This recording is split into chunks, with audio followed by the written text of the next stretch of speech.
Hey yo, welcome back to the Random Show, episode number 120. I think it is. It should be 120. If it's not 120, then it doesn't really matter. You're here anyway. We're gonna start with a flipping tune. Big up my guy Rodeo in the house right now. Let's go! Pop, pop, pop. Trying to get my pockets bigger than a thick boy. Swagger so lit, it probably make you sick, boy. If you looking for the wave, this is it. Me and Griffin had to flip it to some old school shit. Riding in the whip, wheels jumping on hydraulics. I've been grinding every day, feeling like a workaholic. I can't even really call it, I just call it what it is. Do it big like Brennan and make everything. Actually, I never asked you, what do you think of this song? What do you think of this genre of music?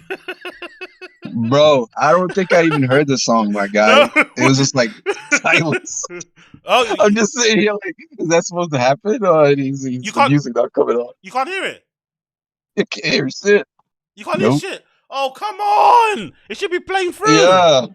Okay, it doesn't. Yeah, that was- Doesn't. Okay, fucking Oh. grand opening, grand closing. Doesn't fucking matter anyway. Let's fucking move on. Who cares I about was the just fucking dancing in song? the silence, bro. It's all good. Oh man. Anyway, yeah, it's all those kind of funny parody type of comedy songs that people do nowadays, you know, to kind of add a bit of Okay. spruce to what they're kind of doing. But yeah, your O and your lack of interest says everything I need to know. So let's just keep it moving. Let's just keep it moving. So as we start this lovely stream, why not we do some flipping brief introduction? So why don't you introduce yourself to the community of people watching and let them know a little bit about yourself, my guy? I would love to. What up, everybody? My name is Rodeo Brito. I am an artist, and I'm also the host of the 2 a.m. radio show. I live in France, you know. Not much to say about me, you know, but I listen a lot to AZ. I'm a big fan. He invited me on. I couldn't say no, man. I fucking love this guy. I thought I'd hop on and laugh with you guys. And shout out to everybody in the comment section. I love you guys. And yeah, man, let's have a good time. You know how it is. Good time, Charlie. We out here right now. You see his flipping channel on the fucking screen. It's available right there. It's an @ symbol. If you want to find it easy, 2 a.m. radio 482. Find it on flipping YouTube. Tune in.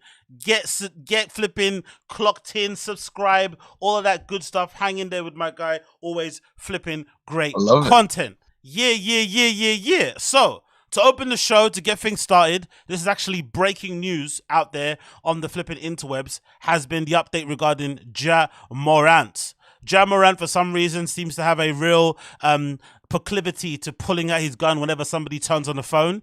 It seems to be like an automatic reaction that he has to fucking show the world that he too has got the blicky in the toolbox. And for the second time that this has happened, he has now been finally fined or suspended, for 25 games by the NBA, because I think there was a big kerfuffle around it. The NBA were like, look, we're not going to concentrate on you while the finals is going on. When the finals gets concluded, we're going to deal with your ass. So they finally dealt with his ass. They gave him a 25-game suspension on the top of that fucking headline. What do you think? Do you think it's too long? Man. Do you think it's too short? What's the vibe?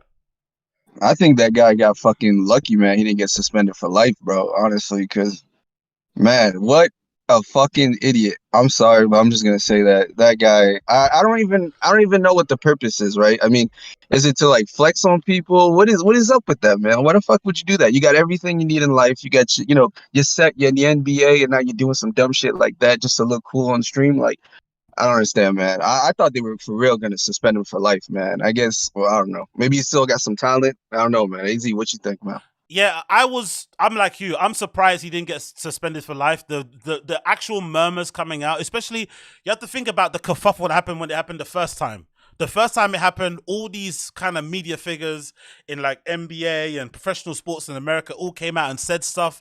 Some of them were trying to do intervention. Some of them were saying that he was a thug, but it was a big deal. Everyone wanted to kind of have their voice heard on the back of this sort of issue.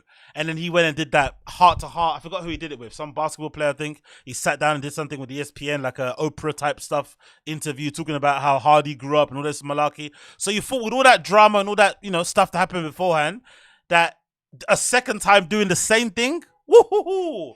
So when the murmurs started coming out that he was going to get banned for life, I wasn't super surprised. So the fact that he only got 25 games is somewhat understandable, but again, goes back to the thing of like, the reason why he does the stuff that he does is because he's super talented at the sport that he plays, and when you're talented, you get away with murder. You get away with murder, basically. So he's basically the person that he is now because he's talented. His talent has always kind of got him out of being a dumbass, and it's happening again. So in my head, it's kind of like he actually probably would have needed a longer and a harsher sentence just to drum it in his head. But now I don't necessarily think it's gonna be there. It's just he's gonna figure out a way to kind of get away with it without getting caught, basically. But do you think that 25 games is gonna hurt his pockets, or is he not gonna feel? Nah. I think he's fine. If I'm not mistaken, again, I'm not really clued up on basketball, but I know, like, you know, stuff that happens in pop culture. But if I remember correctly, when he signed with Nike or wherever it was something in the 3-digit millions. If I'm not mistaken, on top of my head, it was a real crazy amount. So if that's the case, Nike haven't come out and dropped him. If anything, I think they did the opposite. Nike put out a statement actually saying they're supporting him and shit. So clearly, with that kind of people behind you, you're gonna be fine in terms of money. And in general, people love a redemption story, even if it doesn't last long. So if he comes back and he's playing amazing and he's saying all the right things and he's fucking saving babies and feeding homeless people, he'll be fine for like a good month or 6 months, and it'll give him grace. That's a big if, man. That's a big if. Yeah, true. Shit is iffy right now. Let's see, but 25 games should give you the message that you need. But these guys and how they act and stuff is weird. And the thing that's kind of scaring me a little bit about him, if I remember correctly, when it happened the second time, there was a story going around that he unfollowed a friend in the car when he was doing that whole filming the thing. And I was thinking, hold on, why are you unfollowing your friend? If anything, if you watch that video back again, the friend actually tries to move the camera away when he pulls out the gun. He doesn't know he's going to pull it out. He kind of pulls it out by surprise. So if that story is true and he unfollowed his kind of childhood friend, it kind of shows me that he still doesn't get it because he's kind of blaming his friend for the video. And it's like, no, his friend was recording the video and he fucking pulled out the gun. So it's not his fault that you have an itchy hand. Man.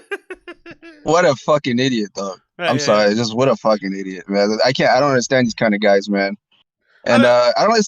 It's the American culture, you know, man. They fucking love guns and shit. You know, it is what it is, man. There must be something about a gun. There must be something about a gun. Because I've never held one. There must be something about it, because I know people say, like, you know, one of the kind of common themes of like gang life or living in a hood is like somebody like that's kind of seen as a pussy gets a gun and they turn into Superman. It does something to somebody. And I think to men, like, it does something, it's primal.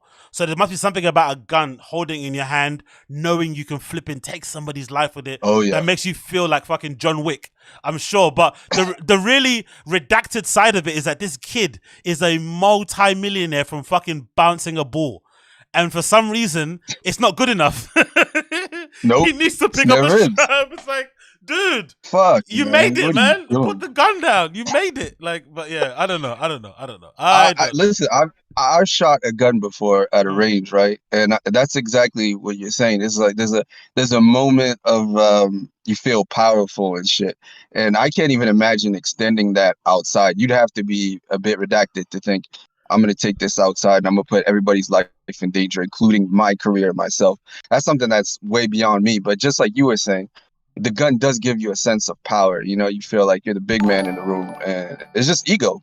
Yeah, you know? it must be. What it is. And a part of him as well, to end this bit, a part of him also, I think, I'll big up the Snooker joining as a subscriber. The thing that's really odd about him as well, I think, that kind of adds to it, is that he grew up kind of rich. He went to a private school and whatever. Let's say he grew up middle class. That's not like super, you know, but he was looked after, two parents in the house. So I think part of it also is that, because the common like NBA story of like African Americans over there is that like sport helps them to kind of pull their family out of poverty.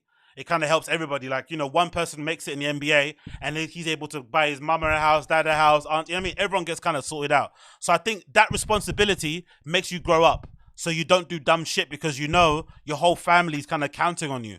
But if you kind of grew up middle class, you always had the cool shit when you were younger, you don't really, you know, it's not that big of a deal really, you know, like the fact that you got like a good contract because your dad's got a good job, mommy's got a good job. So the kind of the pressure to kind of act right isn't where it should be. Because I'm sure there's other kids like him in the NBA who do what he does, if not worse, but they're just better at hiding it because they know what's at stake. But because he has never had that, I feel like sometimes it's like, who cares? You know what I mean? Like, leave me alone. Let me live my life. Right. But I just can't. In my head, I just can't picture being that good at basketball as he is, but then choosing to like pretend to be like a thug. I couldn't. That doesn't make any sense to me. Like, that's just like a bit like what?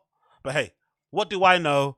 What do I know? So, No. moving on from that absolute blood clot, what's people saying in the chat? Big up the chat if you're here and you're flipping, hanging Big up, out. big up, big up.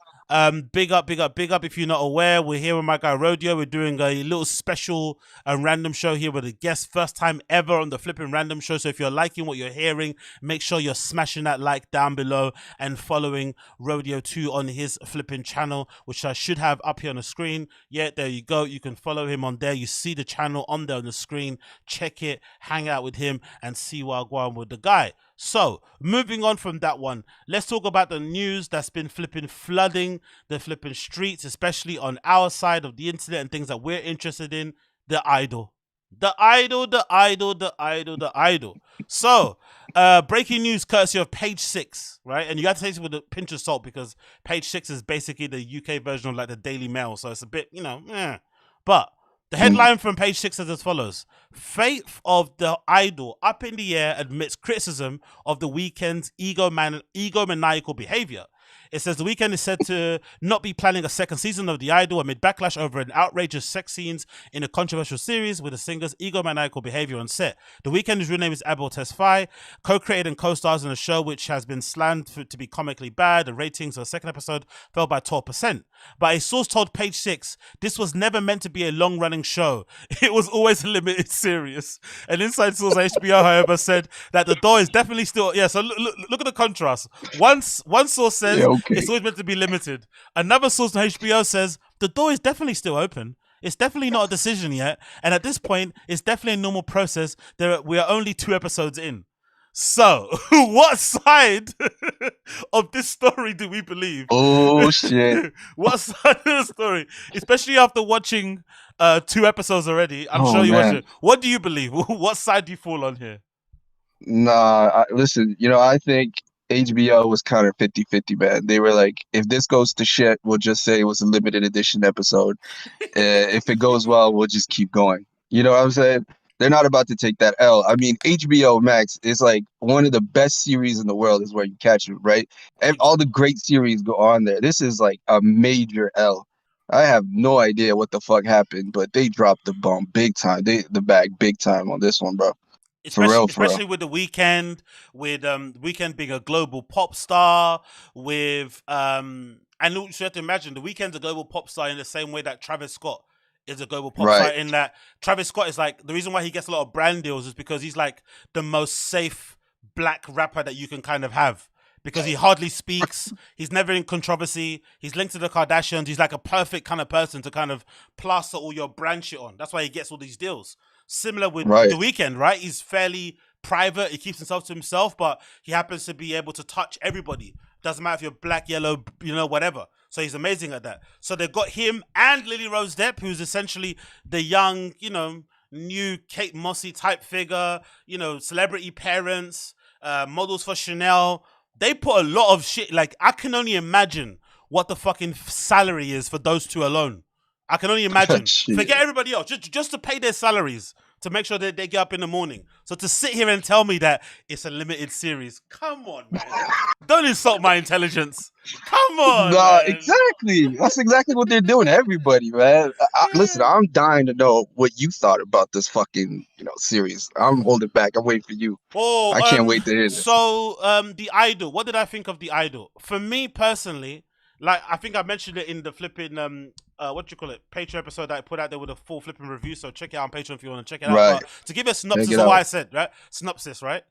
Is that the opening scene tells you everything of The Idol. The opening scene, episode 1, it's kind of like a close shot of Lily Rose Depp's face. The character's name is Jocelyn.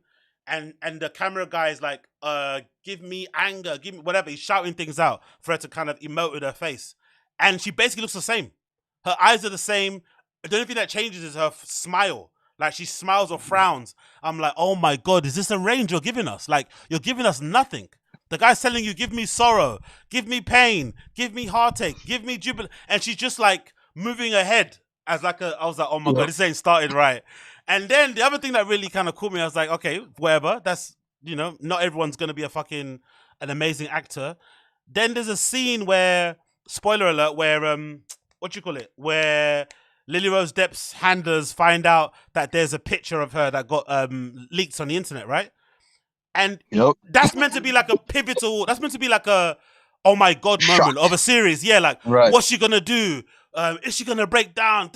And it just like it happens, and then that's it. Like Yeah, exactly. Her handlers spend more times trying to figure out how to handle it than she does processing it and dealing with it. It's like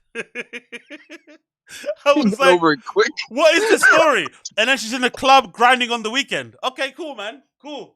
Oh man, cut. Exactly. See that you got it right from the get-go, man. I was like, I felt mad awkward looking at that first scene of her. You just want to turn away. You're like, I don't know what the fuck is going on. And then they start showing the famous picture, and I was like, there's no way they just did that. And then she doesn't give a shit. She's like, you remember what she said? She said it could be worse. Like, what? It's a strange. What do you mean? It's a strange thing because the whole premise of the episode 1 is that there's this single that they're trying to make to kind of like, right. I guess we kind of drop in on the show with this Lily Rose Depp character. Either she's like she's like an up and coming singer, or she was really famous at one point, and maybe she put out a couple duds in terms of singles and albums, and she's trying to get back on top again. But we meet her at the point where they're trying to like relaunch her career, right? That's where you kind of feel it, right? The buzz of the handlers, the photo shoot, that's kind of what we're seeing. But none of that tension was there. There was none of that kind of like tension or like making you invested in the characters and whatnot. It just kind of stuff was happening on the screen, but that was it. It was just happening. Yeah. It was just exactly. Like, it was didn't so make weird. any fucking sense. And the dialogue was like, I don't know. You know that director, man, I got this theory, man, that he made this entire fucking show just to play out his own weird fantasies, man. Because I don't know, when you get to episode 2, things just get really, really weird. Like, we just lose story, and it's just pornography, right? Nah, I don't know, man. I was like, I don't know. I think I've got like I've always kind of in my head personally thinking about these sort of things. I kind of see it a little bit like actors. They always say like if an actor disappears or if somebody from Hollywood you don't see him around anymore, and you're like, oh, I wonder where so and so is. They usually say it's because they're not getting booked or because they like fell on hard times. That's usually the reason why you don't see them, because most of the times if you're in the entertainment industry, you just want to be like seen. So if you rarely do people decide on their own to like, I'm taking a break. Like Thingy did it recently. Tom Holland, right? He announced he's gonna take like a year sabbatical from like acting and shit. He's burned out, cool. But it's rarely you hear that. So with this stuff, because Euphoria, it's not really for me, but I understand how people like it. So I can't in my head figure out how that guy that made that can make this. So my logical conclusion is that he didn't actually make Euphoria on his own. It was like a group effort, but they put him forward to be like the next guy, because there always needs to be the next producer, director person, right? They need to create that law. So they put him forward as a guy, but he wasn't really the guy that did it, because there's no way the guy that made Euphoria would make this. This is just, it's not good. It's just not good. Regardless of the acting of The Weeknd and Lily Rose Depp, which is fucking diabolical, as a TV series, as a story, there's nothing compelling about it, nothing interesting. It doesn't actually tell you anything new or interesting about, like you would get more out of following Ice Spice's career from being like that meme to what she is now. You get a great understanding of like the industry than watching this. Just watching her Instagram, you understand more about what's going on. Like, oh, look, she's changed. Her friends are not the same. Look, she's going there. Look what kind of words she's using, what she's doing now to get attention. You could understand more about the industry through that. This show, what does it tell you? Like, what does it actually tell you? Oh, there's creepy guys in the music industry. Cool. There's girls that might get taken advantage of sexually. Okay, cool. They have handlers. Okay, cool. This is a fucking shame, man. The concept is pretty fucking dope. And I read somewhere that the show was 80% finished, but The Weeknd felt like he didn't have enough screen time, so he wanted to scrap the whole fucking thing. Insane, man. Yeah. Insane. And I can see it happening too. Like, I kind of this story from page 6, I kind of believe both sources. Both sources, right? The one that says it was never meant to be a long-running show, and the one that says, it's definitely the door is still open. I believe both because Right. I think HBO, to create like drama and kind of anticipation, they're gonna say it's limited. Then when it blows up, hey, surprise, season 2, right? Oh my god, yay! So I believe both sides. I believe maniacal Weeknd and the Weeknd for sure. Looking at him again, I'm a big fan of his. I went to see the Weeknd when he used to perform for like 200 people and shit, and he didn't like the light to be put on his face. I'm a fan of the guy, but like, there's no denying. If you look at him, he's got that kind of. He's giving me like Frank Ocean type of energy. Do you know what I mean? That guy's a diva. Oh So shit. I 100% Frank Ocean is low, bro. exactly no, but like behind the scenes, how he acts. I mean, demands and shit. So Okay, I yeah, can yeah. imagine Frank Ocean walking in. So the Weeknd walking into that writer's room with Sam Livingston. He writes a masterpiece. It's there, and he's like, I want more screen time. The Weeknd has to be seen. Talking about himself in like third person or something. I can definitely see that happening. Which is why we got the show that we got. But yeah, that show is like garbaggio. Garbage. And the Weeknd has to be unsufferable, man. You know what I'm saying? Like, everybody has to be yes, man, all around him, 24/7. I can't even imagine one person saying no to this guy, man. Of course. You know what I'm saying? Of course. Yeah. And again, I'm a fan. Oh my god. And I know you could. If you're an actual fan of somebody for real, you know when they're a cunt or not. You just put up with it because you like the music. But the Weeknd has to be one of those type of people, especially because, like I said, like he's one of the very rare, like really huge megastar black performers out there. There's not many of them, so he kind of exists in this kind of like Bruno Mars type of like space. That kind of fame is like maddening. Do you know what I mean? Like, there's no one that says no. No one says no to this guy. You know what I mean? He's like that big. So can you imagine him trying to play? Because I'd imagine in a series or a film set, it's a bit of a team game. Even if you're the main guy, even if you're Tom Cruise, you kind of need everybody to kind of help you shine. You know what I mean?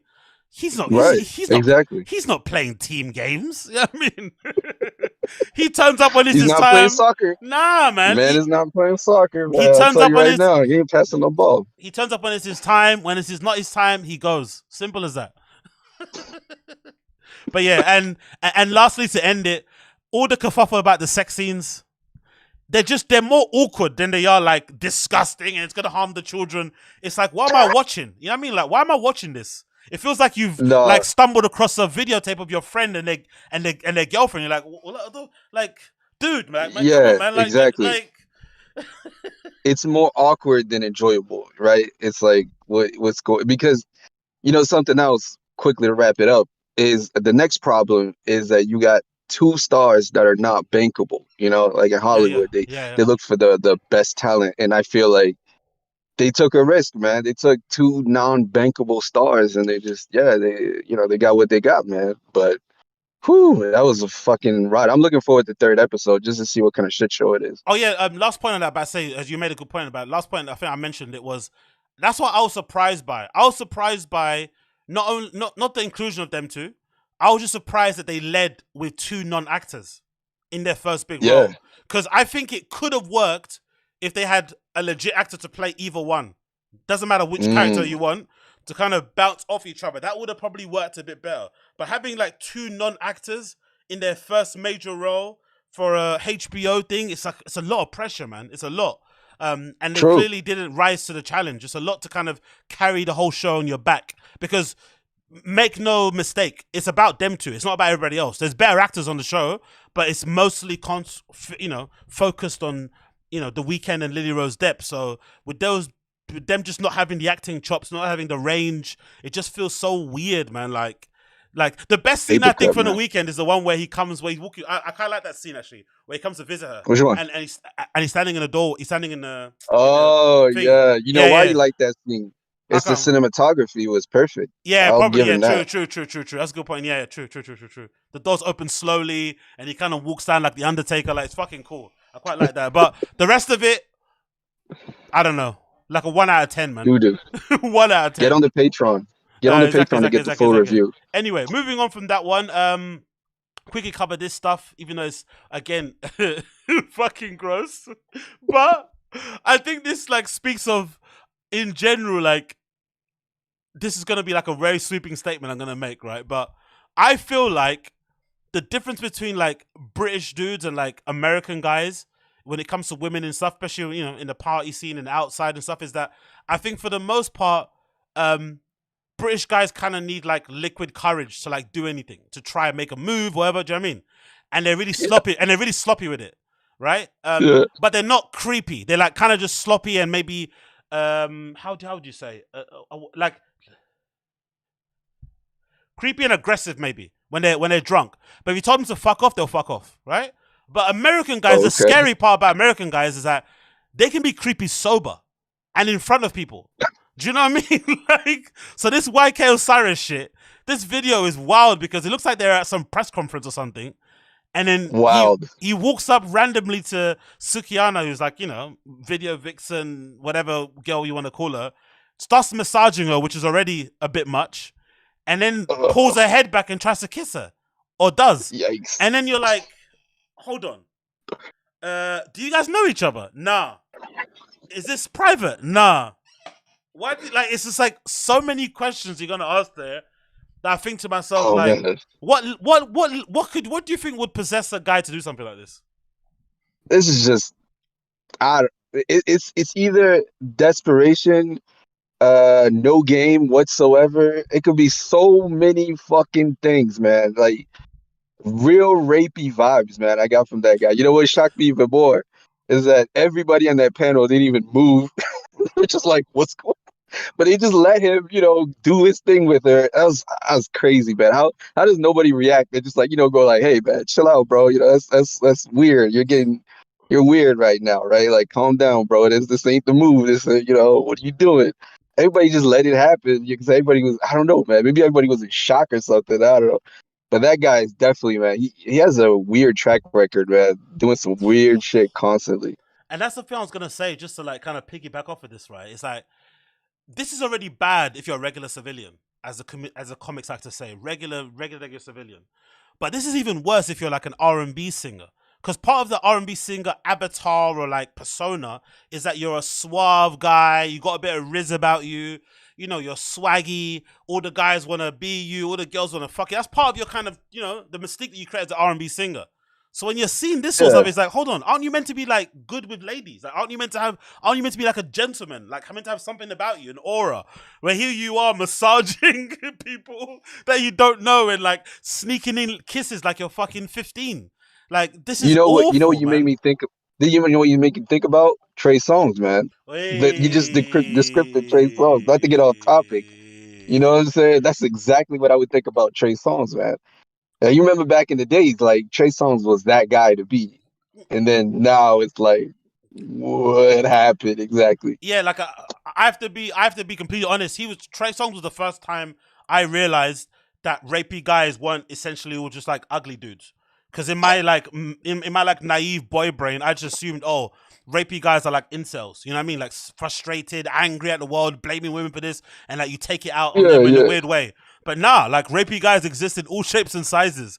And actually, it makes more sense to be rapey when you look like Trey Songz, because maybe that's the only way you want to go. That's the only way left, because you've done everything else. The only way left is to do like the taboo of like somebody not wanting to do something. Whoa. And then you forcing it. I didn't even think about that. Yeah, that's because think about it. The guy's been a fucking stud since he's fucking 16 when he popped onto the scene and stuff. Do you know what I mean? He's had like, and the thing with Trey Songz is different from like Chris Brown. I feel like I remember Trey Songz when I was in school, even older girls liked him.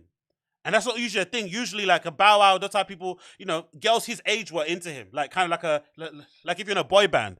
But Trey Songz had that ability to like appeal to like women for whatever reason. So he's had probably everything. So maybe the only natural course is to go fucking the R. Kelly route and fucking start being an absolute terror. But the funny thing about him also is that how many fucking cases does he need before someone locks the guy up? It's like every other day he's being sued, he's been accused, he's been sued, and the next video you see him in some club popping bottles. You're like, bloody hell, man. Let me tell you right now. You know what it is? America, as long as you're raping black women, you're good. Exactly. Pass over to white women, we're going to have a problem, right? You know what I'm saying? Yo, It's the truth. It's the fucking truth. You know, how long did it take R. Kelly to get any kind of, like, hundreds of black women had to say something?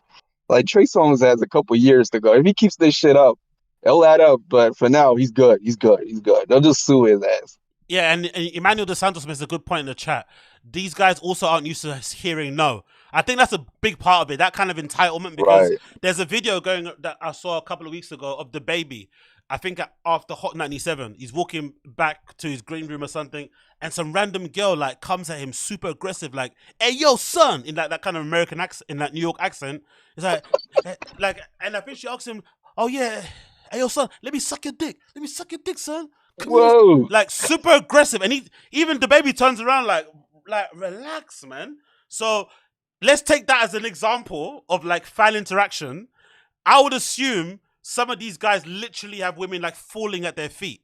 So sometimes Oh, they yeah. just expect everybody to be like that. So they kind of navigate through the world like, they walk up to doors thinking someone's gonna open it.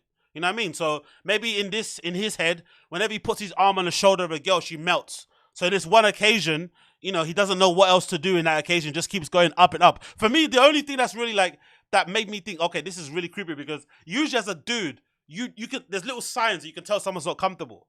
Already putting your hand on their Right. shoulder, they kind of shivering away. That would make you already know, oh, they're Cool, not really right, yeah. down. But he keeps on like amping it up. That's why I'm like, yo, you are a sicko. Like she's Yo, he's in it. already flinching. She looks uncomfortable, and then you just keep massaging, and then you pull her hair back. You're like, oh my goody. Let me ask you this. If you were sitting on the panel, what would you do?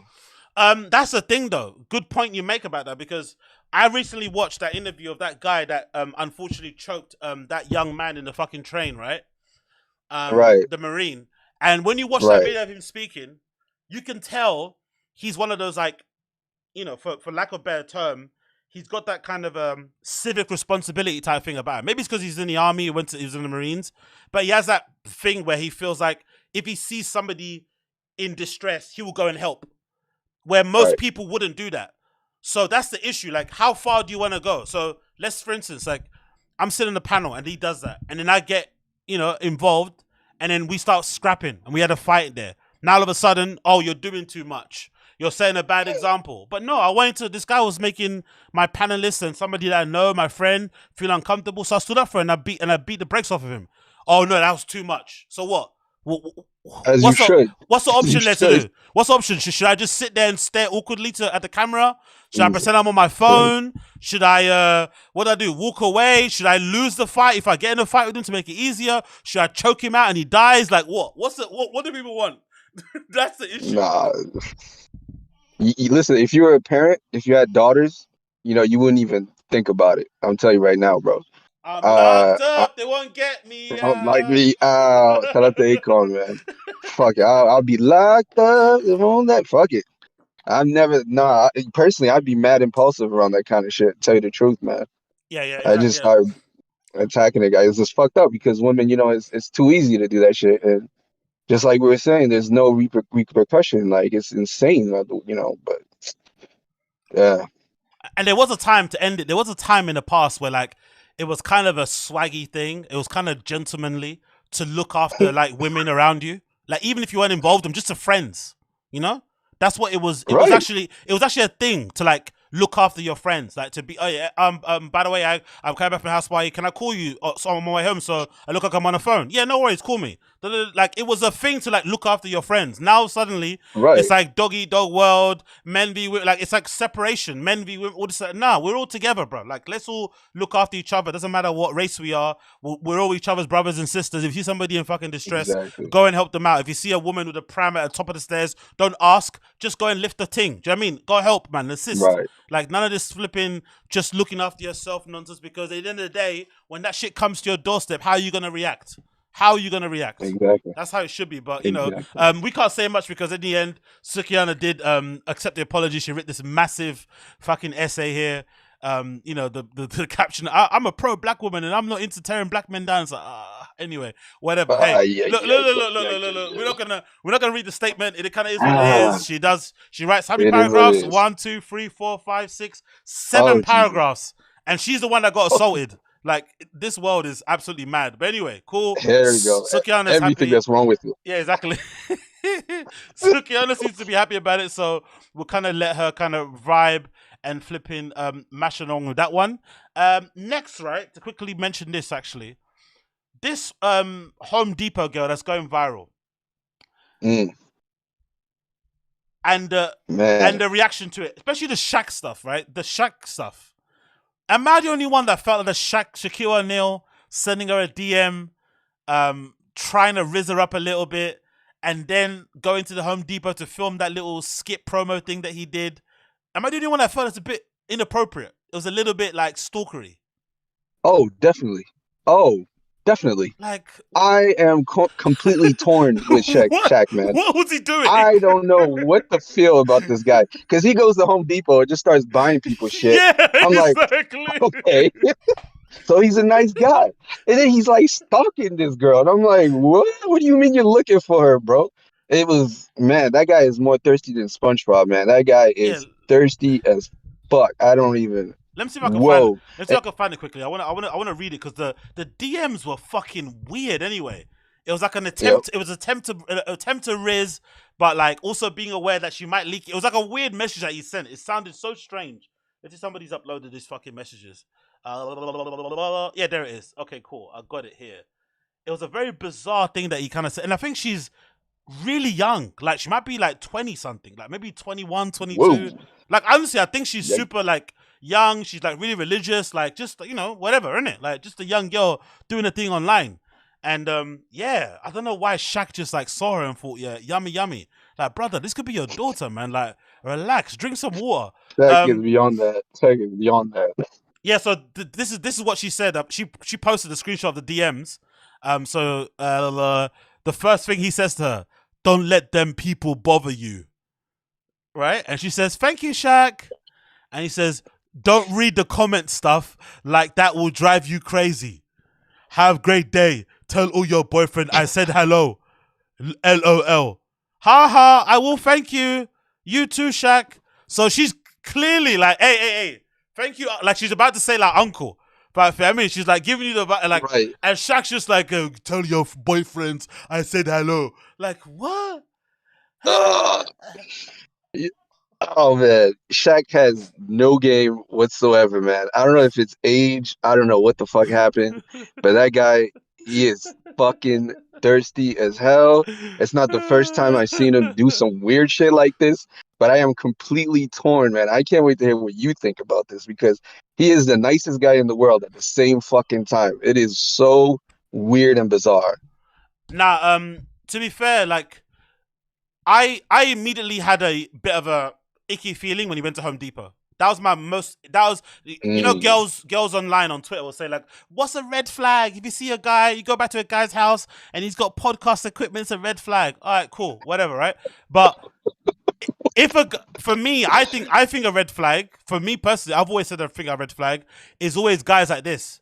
Guys that try and do like the bro, uncle, sort of like mentor thing, and then come around the back door and be like, surprise, I'm naked. Those type of dudes. Because that's what he's doing. He's that kind of vibe. Like, he's trying to come through about, tell your boyfriends like he's a dad. But then he's also trying to rizz her up at the same time. And then he's going to the Home Depot thing. Like, what? Are you trying to stalk me? Are you trying to be my dad, my mentor? Like, my sugar daddy? Like, what? Like, be clear. Do you know what I mean? I'd rather fucking throw a ball and try my shot fucking super hard and fail than do the whole, like, you know, mentor, big brother, best friend type of vibe.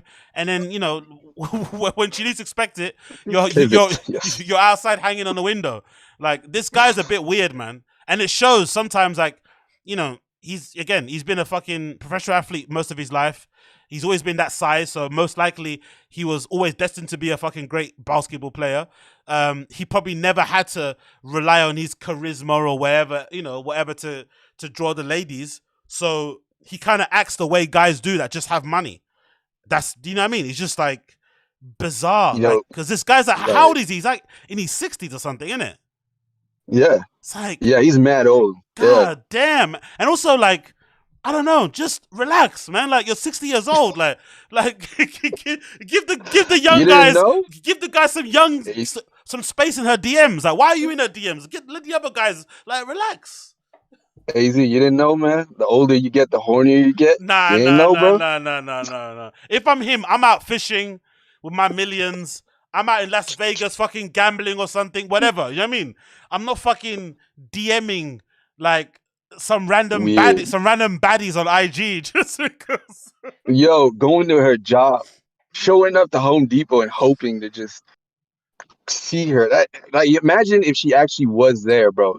Like Chris Hansen would come out or something. Like, please sit down. You know, what are you doing here? Oh, Like, it's just some raw. weird. The chat is saying he's 54. 51. Is that it? He looks way older. Okay, fair play. He's only 54? Supposedly, yeah. Oh shit. He does look way older, and he talks way older. Yeah, he talks like a you know, back in my day, you know, like Yeah, exactly. Cotton picking. Oh yeah, he's ass. definitely got those vibes, man. Holy shit. But yeah, and like in the end, I'm so happy that the internet reacted the way they did. For the most part, I think she got doxxed, unfortunately. People trying to find her job, but I think the internet reacted well. From the comments I've seen, people like, relax, leave her alone, let her carry on her job. If I'm not mistaken, she's like a real, she's really religious. She's a born again Christian. She uses that as like a main thing on her content. So like, you know, she's made it clear that I'm not gonna start OnlyFans. I'm not that kind of guy. Not that kind of girl. Like, just, do you know what I mean? I wanted to I don't know, to put some pictures up and get some clicks and shit, but like, everyone needs to relax. Do you know what I mean? Stop coming to my job. Just chill. Yo, listen, I wouldn't be surprised if some articles came out of Shaq. I'm not starting no rumors. I'm just saying I wouldn't be surprised, because this goes back to that whole, these guys, you can't say no to them kind of thing. So let's see where he takes this, man. I don't think but so. This is weird. I don't think so. I don't think so. I think really? I think Shaq is like, you know the rumors about Shaq, how he is with like fucking tips and stuff. Like, he tips super heavy. Like, he drops like yeah. I think Shaq has always been like that. He's very transactional. He kind of reminds you of like an old Middle Eastern guy. You know what I mean? Like, everything has got a price on it. Like, oh, I'm sorry, sir. Like, I remember working in retail with these Middle Eastern dudes that would come into the shop I used to work in, and they'll be like, oh, can you take my bags to the car? But no, we're not allowed to come out of the store. And he'll just pull out like a £50 note here. So for them, it's like there's always a price. Like, you can always negotiate something with money. Like, here's some money. Go put our bags in the car. So I think Shaq is that kind of guy where he wouldn't go full creep pedo-y mode, because there's always a price to it. Like, hey, are you okay with this? If I give you 20 grand, okay, 50, okay, 100. You know what I mean? He's just gonna keep, you know, upping the price until you say okay, and then he'll give you. But I don't think he's gonna do like a YK Osiris. I don't think he's gonna find that girl at Home Depot and then come behind her and lift her up. No. I think he's going to. I think he's gonna ask her, hey, do you have a price so I can pay for your life so you can quit Home Depot? Like, that's what he'll do. Dude will just pay for it. He doesn't need all the drama. Just pay for it. He's got the money. And he's got it in cash, like actual cash. Anyway, moving on from that one. Let's talk about Conor McGregor quickly. Conor McGregor, accused of raping a woman at an NBA Finals game. The location where these guys do this stuff is always interesting, isn't it? Like, NBA Finals. Something about the NBA, man. Something about NBA makes you want to pull out a blicky. It makes you want to, like, you know, pull a woman into a bathroom. Wow. Like, fucking crazy. And the funny thing about this, well, not so funny thing about this is that this happened at the same day that he sent that mascot to hospital. You know that mascot? You see that story? Where he came. I have not heard of that story. Okay, crazy fucker. At that same game that he's at, he's promoting, I don't know, one of his energy drinks, and he does you know, at a basketball game, I guess one of the quarters, he comes onto the court and he gets him on the mic. He's promoting his shit, and then he gets into like a fake fight with the mascot. And obviously, it's Conor McGregor. He's a fucking nutcase. So he punches him really hard with an overhand right. He drops on the floor. And then on the floor, he hits him again one more time. Like he's in the UFC. And allegedly, the kid got sent to ER. Yeah, he got sent to ER. He had to go to hospital. Like, I think he had a concussion. The dude got flashback. Yeah, got flashback. Exactly. He had a concussion. And this is like an NBA mascot. So he's like full padding, like head to toe, like a furry. So Conor McGregor's punch went through all of that shit. Anyway, so when he's not sending mascots to fucking hospital, he's raping around a woman in toilets. Good to know. So the story goes as follows. Conor McGregor's been accused of raping a woman at Game 4 of the NBA Finals earlier this month, but the UFC star says the allegations are not true. According to demand letters offered by the attorney of Ariel Mitchell that was sent to McGregor, the NBA and the Miami Heat next week, the incident happened after the Nuggets had won 108-95 on June 9th. McGregor played a big part in the entertainment of that game. He sat at courtside seats and even participated half-time with a skit. Scroll down here. But according to letters obtained by TMZ Sport, at one point later during the evening, he violently sexually assaulted a woman inside a men's bathroom. Fucking hell, man. That coke must be hitting. Honestly. In the letters, Mitchell claims that NBA and Heat security, this is a really sad, sickening shit about this, right? In the letters, Mitchell claims the NBA and Heat security helped separate the woman from her friend and then forced her into the restroom that McGregor and the security guard were already inside of. So she kind of got isolated from her fucking group. This sounds weird. In the letters, Mitchell says security refused to let the woman exit or allow anyone else, including her friend, inside the bathroom. The lawyer then claims Conor emerged from inside the handicap store and shoved his tongue inside the woman's mouth, aggressively kissed her. Now, also note this. Also, can we also note Conor McGregor has a fiance. Jesus. They're still fiance? They get married yet? No, forever. Like he's like a black dude inside, really. He's got a fiance, right? He's had her on fucking layaway for fucking years. Long-suffering woman. Nice, lovely Irish lady, super pretty. She looks like she's down. She looks like she can fight herself. Like, good lady. I think they got 3 kids. I think she's pregnant, maybe with the 4th, if I'm not mistaken. So he, by all accounts, without the papers, he's married, right? Without the papers, he's fucking married. And here he is at NBA games, violently assaulting random women in bathrooms and getting security to help him. Right? Anyway, just to end the story. According to letters, a woman was able to get McGregor off her by telling him she had to urinate. But then McGregor already forced her to have oral sex with him. McGregor is then accused of grabbing the woman and pinning her against the wall before attempting to sodomize her.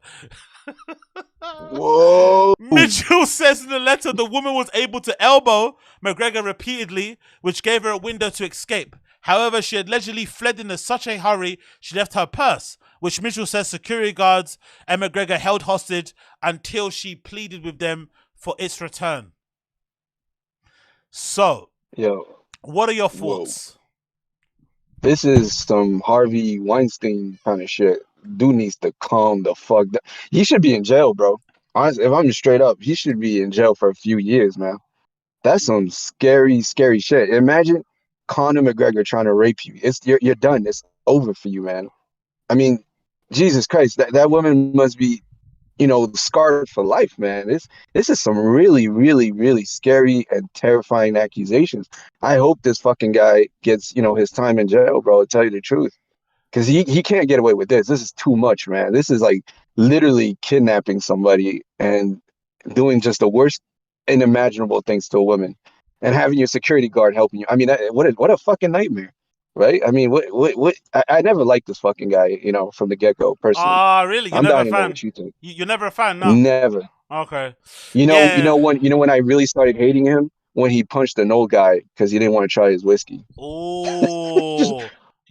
I had a problem with this. Do you know the interesting story about that story? Do you know the interesting story about What? that? So, I think someone told me in the comments also, but I remember seeing it on the YouTube documentary. So, there's these boxing promoters called the McKinnons, I think. The McKinnons. I don't know if they're from Ireland or from Scotland, wherever. They're from somewhere up north. And these boxing promoters are also in a gang. They're also part of organized crime. And I think they were tied to Tyson Fury and stuff, like, they're actual real gangsters. So allegedly, the story goes that McGregor, alleged kind of overuse of cocaine these days has been because of them, in part. The story goes like this. That guy that he randomly punched in that pub was allegedly connected to that gang. So when that shit happened, that gang kind of like put it on McGregor and said, hey, you need to like make this right. So he paid some sort of fee to like not get fucked up. And then he also had to like hire them as kind of his de facto security. And then that also got him kind of, involved with them in terms of like buying drugs and shit. That's kind of the whole premise around it. Whoa. Yeah, and they're saying that either that's one side of the story, and then the other side of the story I've also read is that punch also led to him maybe he has a debt he has to pay. Let's say maybe he kind of has to pay them, I don't know, 100 grand a month or something.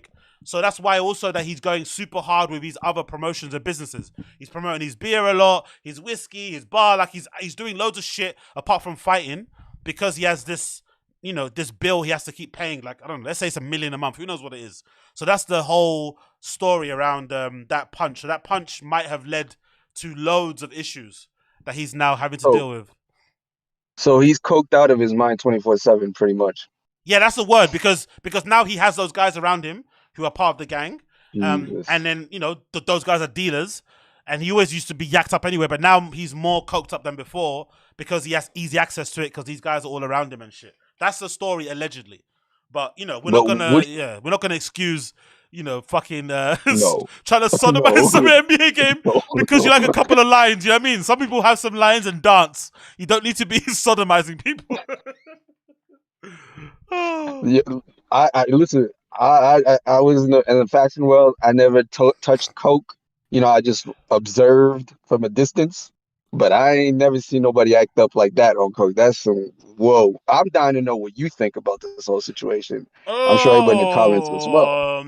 Yeah, like, Give us the scoop. to be fair with Connor, I'm a weird one because I think personally that, especially with dudes, I just think there's a lack of education out there in terms of teaching guys how to like act with women.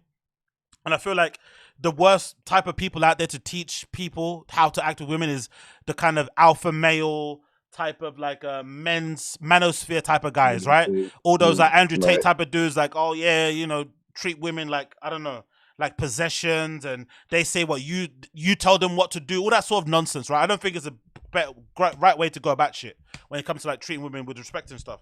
So I think because of that, there's like a vacuum of dudes who just don't know how to act. So some of them, when they get famous and get money, they just go crazy and do mad, stupid shit like this. But that isn't to excuse it, just to also say that I think most men that don't have any experience with women have the capacity to make one mistake. Whether it's, not knowing how to read a sign and making a move, saying something untoward to somebody that's really, what's that one called? That's really inappropriate. Everyone's got one mistake. You got one. I'm going to allow you one. You said something crazy. You tried to kiss her when she didn't want to. Whatever. You had one. We're not going to go as far as rape, of course not. But it comes in terms of like physical touching and saying stuff. You have one mistake. But we've all been there. But if you exactly, but 2, 3, 4. No. I'm sorry. Where there's smoke, there's fire. There's been too many occasions with Connor when it comes to women that aren't his wife, by the way. Let's also say that, right? Women that aren't his wife. Right? There's been too many occasions that he's done shit that leads me to believe that he's one of those type of dudes. And then when you add the other stuff, and again, the other stuff shouldn't matter because there's plenty, because I don't like people that blame drugs and drinking, because I think that's a dumb excuse. There's plenty of people who drink every day, who do drugs every day, and don't go out there abusing people. This is a stupid excuse. But he's on demon time. If you had to add it to somebody exactly who's already on demon time anyway, and then you give him fucking demon time juice, he's gonna go fucking crazy, especially when he's away from the wife. And on top of it, let's not forget, Connor's one of those type of dudes who, like, I don't know, his love language is like, force. Because I remember there was a video from a few months ago of like his wife and him on a boat, and he's like filming the top of his head of his wife, like giving him head or some shit. Like, you can't really see it. What? Yeah, it went viral, and he's like got his hand on her, like, it's like, you're like, he's holding her head down. That isn't that the mother of your child? Like, isn't that is like why are you share like? Oh my God. So if I think about that guy, he just looks like and sounds like somebody that has that kind of like, come here, man, sit on my lap, man, give me a kiss, where's my hug? That kind of shit. So if a girl's telling me Conor McGregor put me up against a wall, he shoved his tongue down my throat, I'm gonna believe you. I'm sorry, because you're giving me too much like, you treat people like they're your possessions type of vibe. But the unfortunate side of it, for me, the really unfortunate side of it, he's rich and famous enough for this to go away. Jesus Christ. That's the really sad part, but he's rich and famous enough for this to go away. Reach a settlement outside of court, big figure, restraining order, and it all kind of goes away. and he's the right skin tone where it's not going to really affect him really, and especially in the sport that he does, MMA, UFC. There's guys in that sport that that fucking they beat their wives and shit, like that do drink driving, like loads of stuff, assault, and they get away with it. So that's the only problem. Like he's not going to have the consequences of a regular dude that does this, most likely, because of the money and who he is. So That's fucking sad. That has to be the worst part of it, man. Jesus Christ. That woman has to be scarred for life, for sure, 100%. oh yeah. Without fucking a mistake on that one. But yeah, I just can't understand why someone would want to do that personally. But hey, what do we know about that? We have to kind of wait and see what What happens. do we know? So far, the update has been, the last bit has been, Miami police tell TMZ that they're investigating allegations and the probe remains ongoing. So, they're investigating the issues. There's a video that came out recently that shows McGregor with the woman, I think, who's alleged to do this, like walking into the bathroom.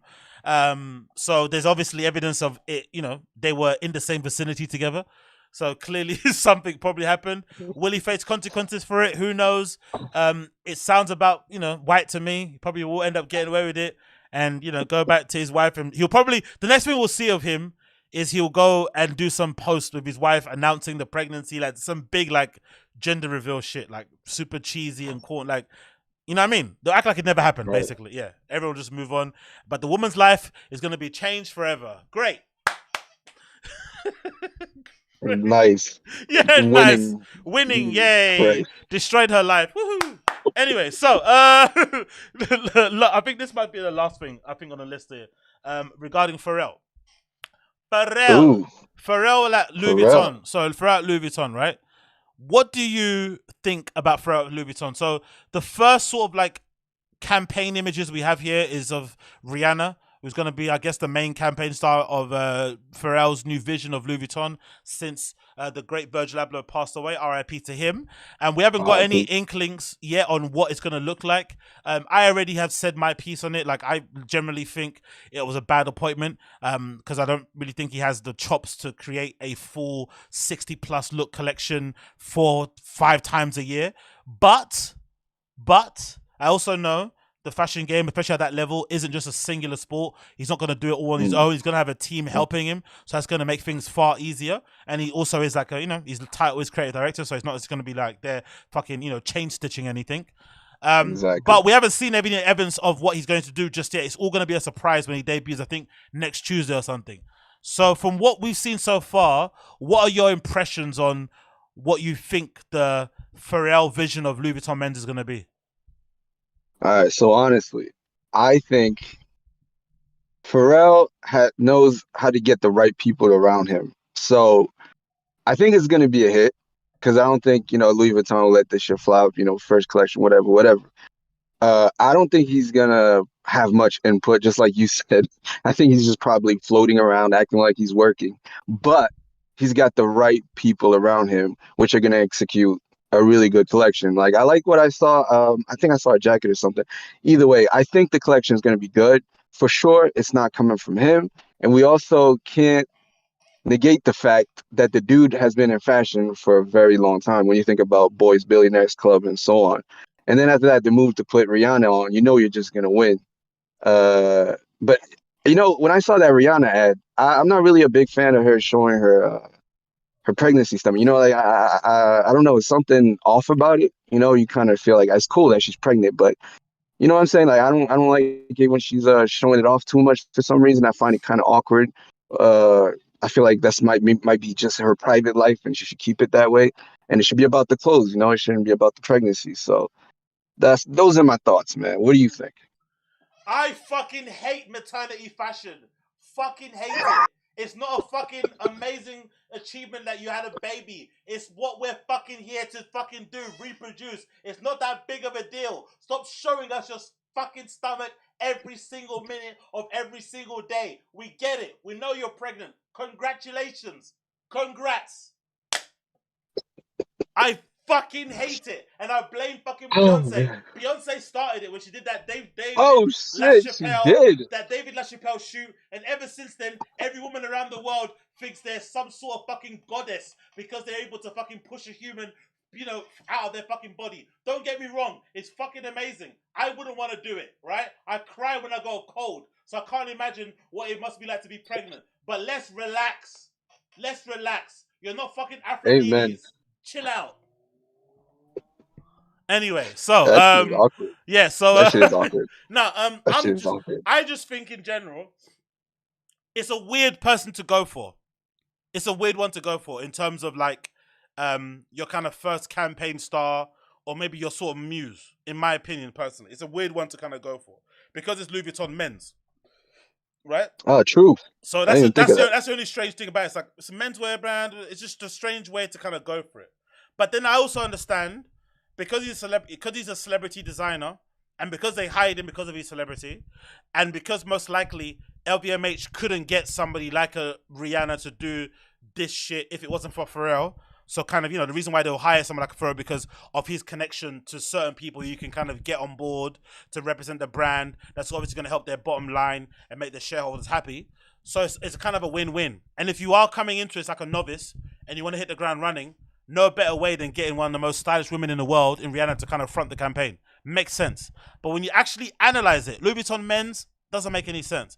But if I was Nicolas Ghesquière, the designer for Louis Vuitton women's, I'd be a bit worried.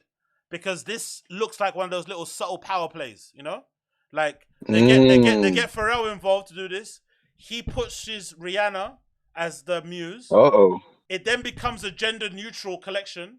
So then it kind of means you're gonna have women walking the runway of a men's show, which then will negate what Nicolas Ghesquière is doing at fucking Louis Vuitton women's. And it kind of becomes a little conflict of interest type of vibe.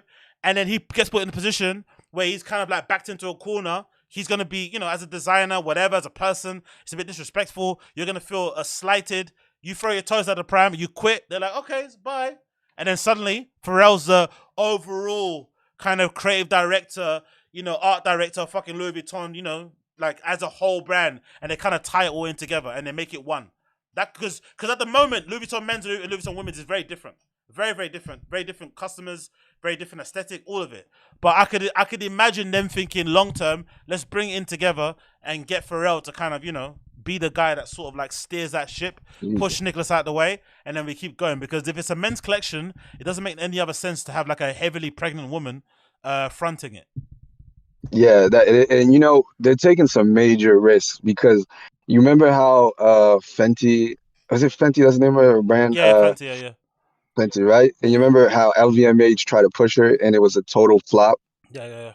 Remember that? Yep. Like they're taking some serious fucking risks putting Rihanna right back to the spotlight because it's 50-50 with her, man. And like, sure, she's got a big fan base, but just like that movie, The Machine or whatever, you were talking about that on the last podcast with that podcaster that thought, I'm a podcaster, I could do movies and it's going to be successful. Just because you're a famous singer, there is no promise that, you're going to move crazy units. It doesn't work that way. Fashion is its own beast, man. People, they got their own way of thinking. Like, I think Pharrell, it's a real thin line because he plays between fashion and music pretty well, but it could also be a super flop. You know what I mean? Like Pharrell fans might not show up like Virgil fans would because Virgil was 100% fashion and Pharrell, he's 50-50. So it's a good collection, but they're taking some major, major fucking risks right now. But that's the thing that I'm really intrigued by. You make a really good point about it. I'm really intrigued by this. It's like, I wonder why that is the thing. Why is it so separate? Like, Rihanna is one of the most stylish women in the world. Like, she dresses really well. Even when she's pregnant. She knows how to put a fucking good outfit on. And everyone knows her for her clothes. Outside of music, she's known for looking good, right? That's her brand. Like a Kim Kardashian. They're known for looking good, right? Their brand is them. Their body and shit. So I always find it interesting when someone like that struggles to sell clothes. Because naturally, you're known for dressing well. So if you decide to put out a collection, everyone would want to... The logical conclusion would be like, everyone want to buy your clothes because they want a bit of your cool. So it's the same thing it's the same thing with those comedians. I get why Bert Kreischer was like, you know what? I get like 500,000 views on my podcast. I get like millions of views on my clips. mad engagement on social media, really popular in this kind of niche of comedy podcast. What if we just did this and did it in movies? You start doing the maths, you're like, okay, cool. If we get like 5% of our audience, that's like still, and if you're just doing it, you do it, you put it out, and it's like, nah, you don't even touch half of what you fucking spent on it. Do you know what I mean? It's like, well, how does that happen? Like, how does that, why is it so separate? Yeah. I'll tell you. It's really simple. Never mistake views for success, right? Ooh. Like, see what I'm saying? Like, I can listen to your music free. I don't, fuck it. I'll buy your album. It's like, what, $10? But don't fucking ask me to buy a $500 t-shirt. Now this is a whole nother ball game. Now you're like, hold on, I ain't got that kind of money. I can listen to your music all day. Cool, free, no problem. But when you start asking me to wear some Louis Vuitton, some Fenty, I ain't got it like that. I can't support you like that. That's where things get iffy. That's where pushing units, it becomes really tough. That's where that 50-50 line plays. You know what I'm saying? Because I'm guessing maybe Pharrell might work because he had BBC and his whole history. Like, he's a fashion legend, whatever. So that might work. He might have that support. That's when that Rihanna shit starts getting fizzy, man. Because she ain't got that kind of fan base. Maybe for a concert, right? They might put in some money for a concert, but they're not putting in $500 for a t-shirt. Fuck right off. Like, times are hard right now. That ain't gonna happen. Yeah, So that's my take. I think you're right because someone in the chat here, I think it's KYR80 said the same thing, which I think is a general premise outside of everybody that isn't obsessed maybe with fashion as much as we are. Because it says no one can afford this stuff anyway. These things aren't impressive anymore. And I think generally there is a bit of apathy when it comes to this sort of like level of spending. Like, there's only so much you can fleece out of your audience. And maybe there are people, like you said, out there who, how much is a Spotify fucking subscription? Like €10? Yeah, €12. Okay, I can give you €12. I can listen to Diamonds. I mean, what you call it? Umbrella when I'm on my lunch break and shit on the way to work. Cool, whatever. But you ask me to spend how much on a bag, and you want me to buy what? 3 of them. You want me to buy 3 of them per year. You want me to also come to your concert and buy your makeup. Nope. But like, come on. At some point, you gotta be like, relax. So there must be a little bit of that as well included in it, where it's like, at the highest level, sometimes it's hard to then, because I think there is a certain customer base that's always gonna buy this sort of shit, the one that has the money. But you can only, it's a limited resource, that you can only tap those guys so much. But there's more of us, general people, normal, average, regular people out there. But then normal average people have normal average things that they do. You know what I mean? They're not gonna be able to justify spending what these guys are demanding on certain things. And even if they do, they'll just go and buy the fake at some fucking market. They're not gonna pay £1,000 for like a coin purse or something. It's not happening in the slightest. So I don't know, man. I've always kind of been intrigued with that kind of level, because I think a lot of these brands, maybe Louis Vuitton's a good example. Most of their money is made from like leather goods anyway. They don't actually make anything from like the runway. So the runway is kind of like a free hit. It's kind of like a marketing campaign you get to do all the time. So maybe you could take more chances on it. Let me tell you something. I remember when I was at fashion school, the accountant for one of these big houses, she was saying they're dead broke when it comes to clothes. The only thing that's moving is makeup and perfume. Wow. That's the only thing that's keeping this entire thing. And I'm telling you, this whole fashion show shit, this whole haute couture, or I don't even know if they still do that, all this, it don't keep the lights on. That shit, nobody buys that shit unless you're super rich, right? But what keeps it up?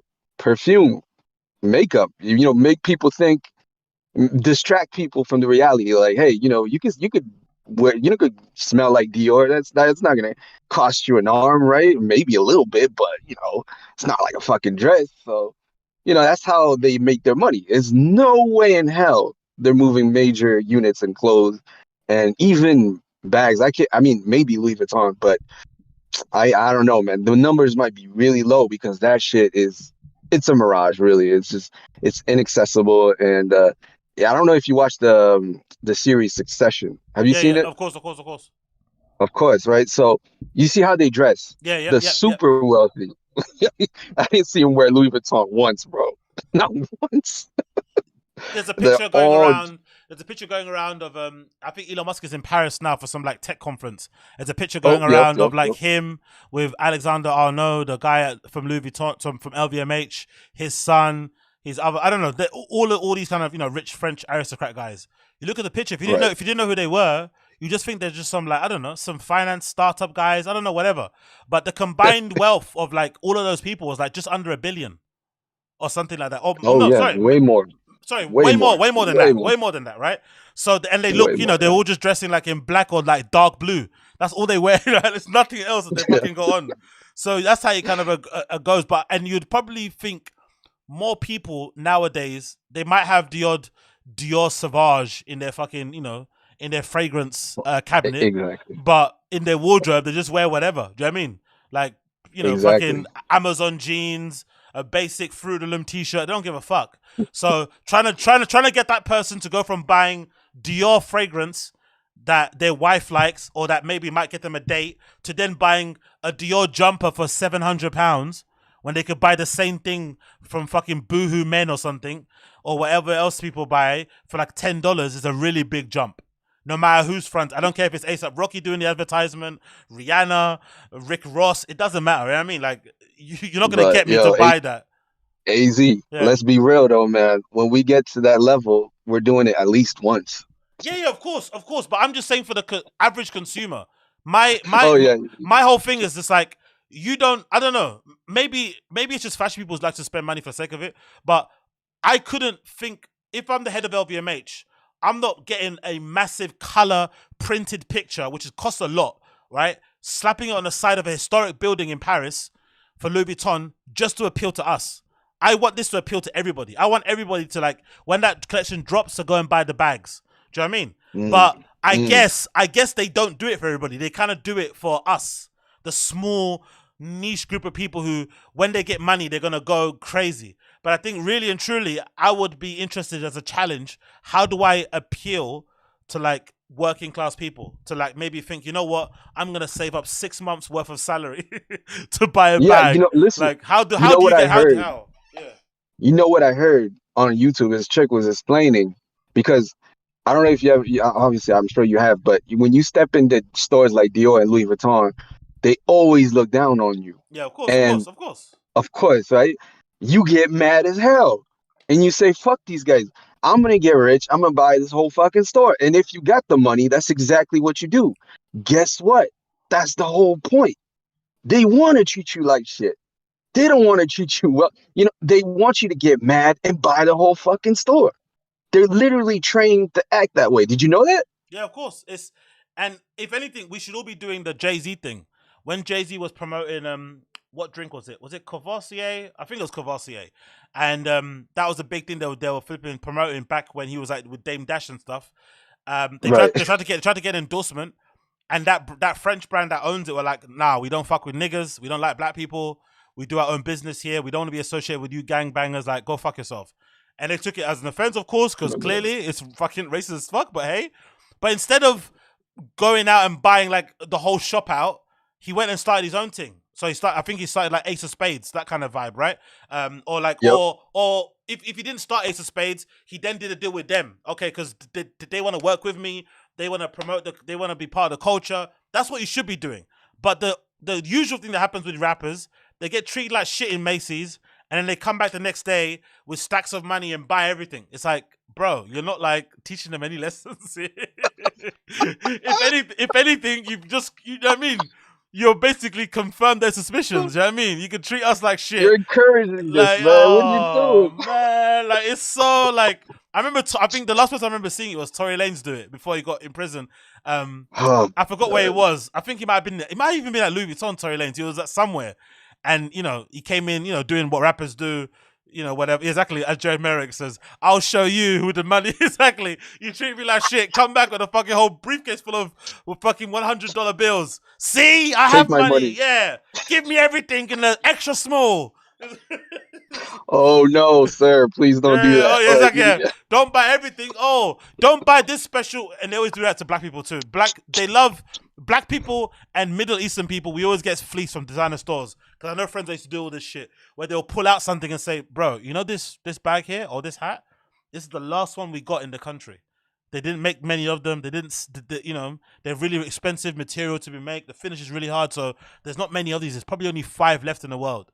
And it's usually some ugly shit, some like orange crocodile hat, some zebra print belt, and it's like, oh yeah, so it's the last one, last one in the world, and you get it, and then you go to the club, and guess what you see? 7 people in the club with the same belt. So yeah, they always get us Middle Eastern people and black people. We always fall for that shit, man. We love buying shit, man. What do you want from me? Like, I love this shit. Give it to me, man. Exactly. The bigger the watch, the better it is. But yeah, I guess final thoughts on Pharrell. Wait and see. I guess to me, I think my inner like fashion school type of person is like crying, because I'm like, you spend however much you spend to go to uni. I think nowadays in the UK, tuition fees are like 30 grand a year without fucking paying for your books and your stay and your food. So you're already looking at, nearly 100,000 before you even fucking graduated. So if I'm a fashion school student and I'm busting my ass and shit, and now Pharrell gets a job at Louis Vuitton, I'm going to be crying into my pillow. Do you know what I mean? That's kind of, a little bit disconcerting, a bit sad. But I also feel like, oddly enough, this job will finally dispel the myth of like the lone fashion genius, because we've all known it's a team effort, but they always make it seem like everybody's Alexander McQueen. Everybody's fucking drawing, cutting, knitting. Like, no, not everybody is like that. Some people just like fucking, like, all they decide is the color. They decide the finish. They pick from a fucking selection of looks and then put them on the runway. But they love to create this myth around the mythical leader person. So maybe with this appointment, people will finally see what actually goes on at labels and have more appreciation for the overall team. Because I've seen more pictures of Pharrell going to fucking private views and hanging out and shit, going to festivals, than I've seen him drawing. Do you know what I mean? So this motherfucker ain't designing shit. I don't give a fuck what anyone says. He might be telling you about colors, and he wants a particular shape on the jeans, because even his picture, he's wearing a particular type of jeans. He likes a particular type of shape. Okay, but don't tell me he's designing fucking rivets and stuff and zips. I'm not believing you. So that's the good thing. He's gonna take all the credit. He's gonna take all the credit. Of course, but I think the people that know that it's a team game. And I think what it should do for the kids out there should make you feel, okay, cool. Maybe to be the, creative director of a brand is hard, and you're probably not going to do it. So maybe go out and make your own thing. Or what the actual genius move should be, try and get a job where you're working behind the scenes, because you'll have a job for life. Whether you're a pattern cutter, a stylist, an assist, whatever. Stuff that's not involved with you being the main person, you're going to have a job for life. You may not get the plaudits. No one will fucking know. Like, I'm sure there's a kid now who designed all the bags for this Louis Vuitton collection. No one's going to know his fucking name. Guy or girl, no one knows who you are. But you have a job for life. So know that is probably more security than being the main guy here, because no one believes that Pharrell's sitting at home with his fucking sketch pad sketching. I don't anyway, so that's basically it. You know what happens when you are that guy? You end up like the Ruigi, the dude from Rude. You get dropped after 2 years of work. Oh, man. or you end up dying like fucking Karl Lagerfeld. Do you know what I mean? Like, oh, Jesus. No, that's never going to happen again. No, but you can't tell me that is also not affecting. I mean, like, working to the bone like that, 6 collections a year, plus collaborations. Like, I don't want to get on my fucking, what do you call it? What's that guy called? Dr. Sebi vibe, right? All those fucking, those weird woohoo doctors over there in America. But there's something about that level of stress. Like, even RIP Virgil. Like, so many collections, designing all the time, flying back and forth home. It takes its toll on your body, bro. It's not for the faint-hearted to do that kind of role. So sometimes be careful what you wish for. Like, do you want to be a designer like Kylie Jenner, where you're just picking colors and deciding names? Or do you want to be slaving away in the lab with over pigments and stuff? Like, do you know what I mean? Like, with your mask on and going to fucking new countries and deciding new chemicals to put in, like that. That's going to take its toll on you. You might end up divorced. You might end up alone. You know what I mean? You might end up ill. Like, it's not a fun game, man. It's not a fucking fun game. But hey, what can we do? So what can we price, do? Man. Yeah, so price. But yeah, we're already an hour in. I don't want to hold, hour, 20 minutes. I don't want to hold you too long, my friend. I think I was in here for the long run. I told you, man. I told everybody I wasn't coming back home. Okay. We're not coming back for Christmas, yeah, man. We're gonna go hang out with. We're gonna go see where fucking Conor McGregor is to hang out with. Holy hey, shit. yo, Conor, man, what's the deal? Before we go anywhere, Funny you I'm should gonna chill. need a permission slip from every single woman in this room that they want to be here. But anyway, I want to quickly get your thoughts on this actually because I quite like this. Right, this. Have you seen the Burt Crash's Fully Loaded Comedy Festival thing? Have you seen that?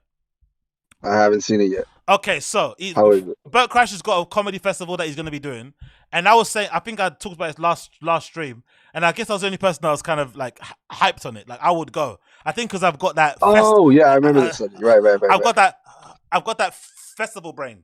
Like, like festival, like you candy floss, like, I'm a little kid at heart. So maybe that's why. So I saw this and I saw all these comedians, like, more than 10. Mark Norman, Shane Gillis, Tiffany Haddish, Stavros, Fortune Film, David Tell, Jim, all these big guys. And the tickets are like anywhere between $30 to $120, right? And it's going to be in all these baseball stadiums and shit, fun vibes, fun fairs, candy floss, hot dogs, probably some games and shit. So I think it's quite a fun, experience. The chat told me, nah, mate, that's not it. Like, you're going to be in the baseball field. It's going to be super warm and hot. It's not going to be as good as you think it's going to be. It's going to be full of fucking, drunk, middle-aged men gallivanting around and being an absolute nuisance. But if it was you, what would you say to that sort of stuff? Would it be something that you would attend? Well, listen. Hell yeah. Fuck it. If it's a terrible experience, it's a terrible fucking experience. It is what it is. But I ain't staying at home and assuming it's gonna be terrible. You know what I'm saying? At least let me go there and be sure it was terrible. Because if you regret not going and it was lit after all, you're gonna be all fucked up about it, man. So maybe you might have a good time, maybe not. I'd say fucking go, man. Fuck it. Like what are you a big fan of the dude? Is that what's going on? Is like, are you do you like what he's doing? You like his comedy? Like I don't think so, right? I think you were saying no. The thing with me is that I don't trust comedians. I don't trust them to give me a good show. That's the problem. Because it's different from music. With music, if I'm a fan of somebody, I want to go see a gig, right? I want to see them perform. Like I'm a fan. They're going to play the hits from the records. They'll play some album cuts. Cool. Right. But with comedians, I just think generally, having covered a lot of the Brendan Schaub stuff, I'm one of the people who don't think Brendan Schaub is like alone in how he acts. I think he's a reflection of everybody else. He's just way more visible and way more redacted with it and a bit dumb and egomaniacal and whatever, right? But I don't think Brendan is special. I think he's just a product of his environment and he basically copies what everyone else does because he wants to look successful. So I think most comedians don't write. Most comedians don't have new material. Most comedians put the bare minimum into their work. But some of them are just lucky they sell tickets. Brendan doesn't. Do you know what I mean? He just doesn't have the ability to be funny and sell tickets. Some of these guys are just they're just lucky that they're funny, lucky that they sell tickets and they have a fan base, but they don't actually work at their craft. So I'm not willing to spend $60 to see Bobby Lee perform, and he's performing this material that I saw him perform when I went to LA in 2017 or something. That for me, I feel is offensive. You're taking a piss out of my life. So I'd rather pay $100 to go to a comedy festival and see 10 people because I'll get more value for my money. Oh yeah, you're sure to get one good show. Exactly. As opposed to paying $30 to see Burt Kreischer take his t-shirt off.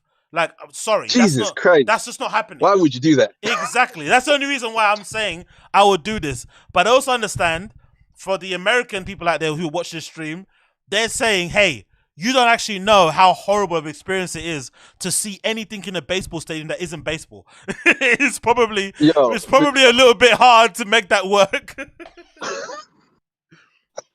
No, I listen, I've seen, I know what they're talking about. I've never been to one, but I never want to go to one. You know what I'm saying? It's kind of like cruises. It's like, yeah, you look at it from a distance, but knowing you and being a big fan of your podcast, man, I think you've got the right personality to just experience this kind of shit and come back and just tell everybody about it.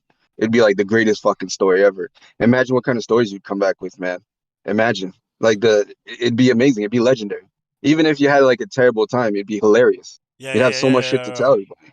Yeah. You should definitely fucking do it, man. in my opinion. No, for sure. Like, if I was out there, I definitely would. But look at the chat here.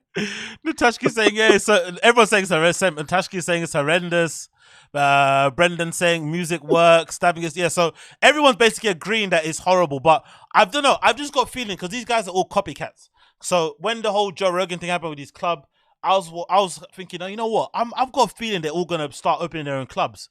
But then obviously people saying, chat, no, clubs are expensive to open. It's not just an easy thing to open up a club. But, you know, a few of them are like getting involved and kind of pulling their money into owning clubs. So they all kind of do like a Me Too type of stuff. And I feel like a lot of these comedians also could make more money if they did more shows together. But they're all kind of selfish and would love to make the money themselves. So they don't.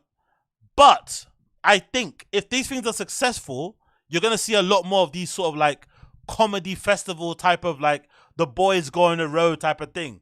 So it's going to create like an interesting dilemma for the fans. Like, are you a fan enough that you're going to see 10 of these guys in one night? Or do you only put up with one? What actually do you want to see? Like, what's actually a fun show for you? Because there's also an element of this type of show being a little bit chaotic. Do you know what I mean? It may be a little bit of a disaster with so many egos all in one place. Yeah, I didn't even think about that. But I got one question while I'm listening to you speak. Chat, give me your thoughts on this. Why the fuck is it in a baseball stadium? Does it have to be in a fucking baseball stadium? Like, couldn't they have somewhere that's like, I don't know, more appropriate for everybody to be comfortable? Kind of like a concert spot? Like, maybe I'm just being a noob about this, but do you know why it has to be in a baseball stadium? Yeah, I have no idea, to be honest. Good point. I got no idea. They got all the dates here, fully loaded, store, home. There's not an about section to check out why it's in the flipping stadium. But looking at the dates, they all look like baseball stadiums. I know one of them is, because I checked it, but PNC Field, the Bank of New Hampshire Pavilion, Turtle Creek Stadium. Like, all these are fucking, like, baseball fields. Oh, didn't Bert used to play baseball? Right? Is that why? Oh, no, okay. Someone's saying in the chat here, baseball stadium is probably the cheapest venue to book. That's probably yeah. I'd have never thought of that. Smoothie King Theatre, AutoZone Park. Yeah, all of these look like baseball arenas. Okay, it's just Vexy World is saying baseball stadiums are the cheapest and also have the biggest capacity. Aha. Okay, that and makes then sense. and then KYR 80 saying, and it also has a room for the carnival crap. Okay, cool.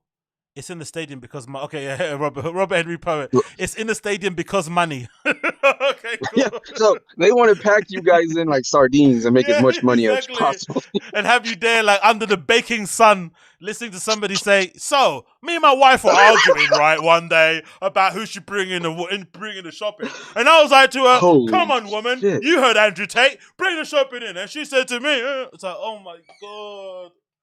While the other guy's screaming hot dog. Yeah, exactly. Hot dogs, want some hot dogs. You're like, shut up, can't hear the comedian. Yo. Exactly. And then some woman gets on, my pussy, my pussy, my pussy. No, okay, cool, man. We're hitting out the park. In other words, you should definitely do it. Yeah, just for us, chat, and us fans. Exactly. In other words, just for the lols, essentially. But yeah. Anyways, that's a resounding no from your side, so I'll take that as it is. We'll move on on this one. So, just to end it, I think I want to actually get your thoughts on this about tech stuff because I know you're into the old tech stuff, the NFT world and whatnot. I want to get your impression on the Apple Vision Pro. I'm sure you've seen it. You've seen all the flipping hullabaloo around it. I'm not too sure if you watched the MKBHD review of it or anybody else that's had their review when they got their hands on it and whatnot. What are your general thoughts on the Apple Vision Pro and all the flipping hullabaloo around it? Well, I'm really happy you asked me because I think it's fascinating, right? There's nothing to say about that. The tech is moving forward. Everything is beautiful. But, and I want everybody that's listening, this is a big but. Do not be the first ones to buy this kind of shit. Do not be in line buying this shit. You are literally, they're testing this shit out on you. There's going to be so many bugs and things that are not functioning, and it's going to be an absolute bloodbath. You know, from there, they're going to make the product better. The tech is incredible, right? There's nothing to say about it. Like the fact that there's two things that are really interesting. It's the fact that maybe this might be the end of TVs at one point in down the line in years. Since you got the screen, you can make it as big as you want. You could call people. We're gonna start seeing the end of many things, and it's gonna be a bit, what's the word, dystopian, because I could totally see everybody in the fucking street wearing these things on their heads and just living in their own bubbles. That's the scary part. But from there to this, from like the beginning, there's going to be a lot of errors and a lot of things that are not going to function like they said they were going to function. And things are, because it's fucking Apple. You got to remember, the first iPhone was great, but man, was it a shit show. So if you got 4K to put into this, hold it. That's my only advice. But if you're like a crazy tech person, you have to have this shit right now because, I don't know, you're out of your fucking mind.